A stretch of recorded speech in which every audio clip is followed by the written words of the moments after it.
tone that back real quick. Cool. Okay, well, hi everybody. So I've been seeing a bunch of people recently just kind of shotgun what their idea of like what AI is really doing to the creative space. And there's a lot of doom and gloom really going around, and I didn't want to really affirm any of that because I do have a positive outlook, but I did want to outline what the issue seems to be from what I've gathered from a bunch of people on the internet just watching them. I put it on a piece of paper because me kind of like going over my own thoughts, I can yap, but like there's gonna be no real way to streamline the video, and I know people's attention spans are pretty bad nowadays, and I don't want to waste anyone's time, so let's just jump right in. AI is going to ruin everything. It's going to ruin your life. And that's a loaded statement, but that's half true. Like, that's half of what I think. Because it's not out to get us. It was made by us, right? And it initially was super beneficial for us as artists because I use it in my sound design. I use it to kind of script things out. It doesn't do the best job, but does something, right? And it helps me do things that I suck at. And lets me get into my first point. There's things that you could have AI assist you with that you would be bad at, right, initially, and it can assist you to get better, or at least give you an outline of where to look or what to do, and that's great for educational purposes. But there's people that use it as an absolute crutch. That is where we get into the first issue. We've got people using it to take marketing techniques that are technically really predatory and negative and propagate them heavily. Stuff being mass produced doesn't make anything valuable. So like video production used to be an expensive profession to get into. It was really hard for me to get into it. At first I had to work really hard to get my gear. And then what was even more expensive, I'd argue, was buying the equipment and then feeling the pressure to learn how to use it. And that takes a lot of time. That really takes a lot of time. It's crazy to have people that objectively make, I want to say their content's bad, but there's less love and care. There's no passion in it, right? So the blood, sweat, and tears of someone like me creating something and then putting it on the internet is being used to train these AI algorithms, and then the same AI that is low barrier entry, people are getting their hands on it, are using it to kind of make cookie cutter content that's recycled. And it's not exactly plagiarism, but it kind of is. Like, they're taking people's stuff and they're profiteering off of views for showboating content that they didn't create. If we could get some sort of like rules with keeping people from doing that, that'd be awesome, because that I think that's rude. I've never done that, honestly, and if I did, it honestly, I would try and credit the creator, but none of these channels even do that. It's wild. And we got bad consumer addiction now, so because this stuff has like ruined our attention span, people are not willing to watch stuff all the way through, and they value kind of like the small dopamine hits they get from the micro content. Even sometimes I catch myself doom scrolling and stuff. It's pretty bad. That's why I kind of hopped off social media, and I wanted to start getting myself to like make YouTube videos more often, because that's like more fulfilling, and I learned everything I know off of YouTube. So I'm like gonna try and stay in the creative space that kind of feeds into me. This stuff on Instagram and Snapchat, and I mean, even YouTube itself has its own little like section of people that are like predatory and uses AI stuff. But let's go into the next point. So the creativity that people are shoving like down our throats and saying, well, AI can create this and create that, it's not really creating anything. It's taking echoes of what we do and then using those ideas that already exist to make more ideas that technically are all recycled stuff from what we've made. So if you really think about it, AI isn't really generating anything new. It can't make anything new. It only knows what we give it. So if you want novelty and you're a person who genuinely wants novelty, like when it comes to 3D graphic design, videos, photos, anything, like it can emulate stuff, but it's not going to be able to emulate the passion that we have and the nuance that humans have when they make things. And like I said, you know what? I'm actually going to follow up on my closing point, but let's go into the fifth one. So I honestly believe that AI is neutral. It's not a bad or a good thing. It's a tool, and it's just being implemented wrong. I'm not one of the people that wants to completely get rid of it, but at the same time, I think things were better before it existed. So I'm kind of like on the fence about it.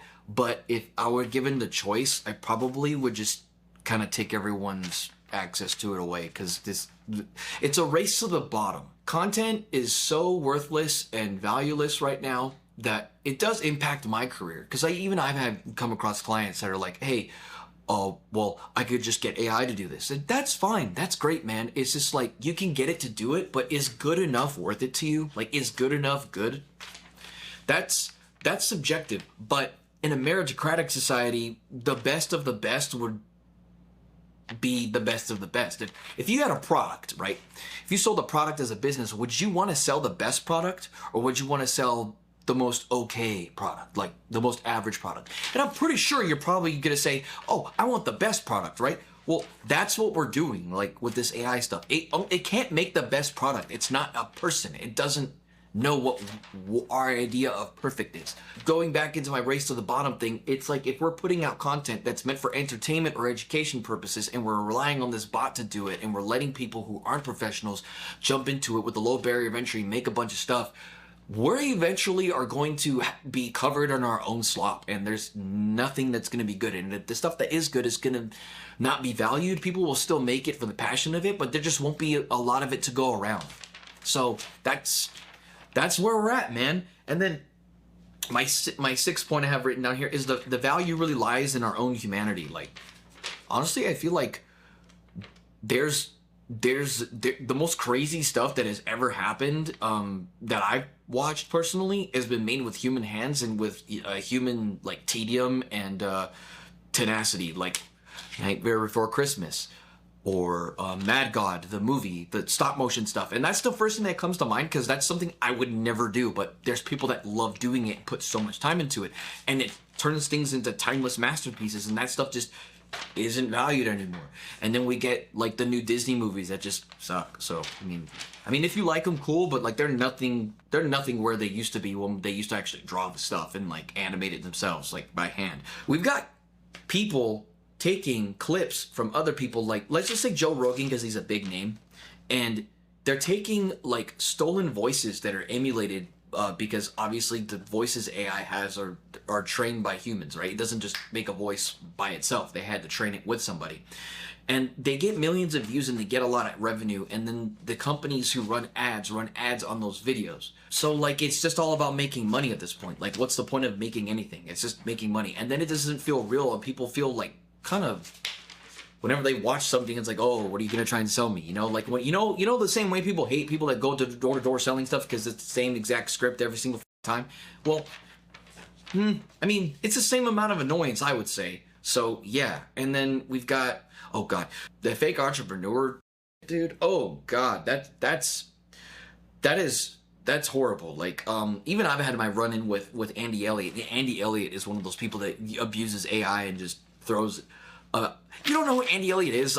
Even like Moist Critical has a video on him. Okay, so if you want to go look up Andy Elliott, do your research, go ahead. But I've had a negative experience with him, and he's one of the people that I would list as one of those fake gurus. He's currently training an algorithm to try and push out all his ads and like scam more people into buying his sales courses, stuff like that. So, like I said, predatory stuff. It's just more evidence. So, here's the thing.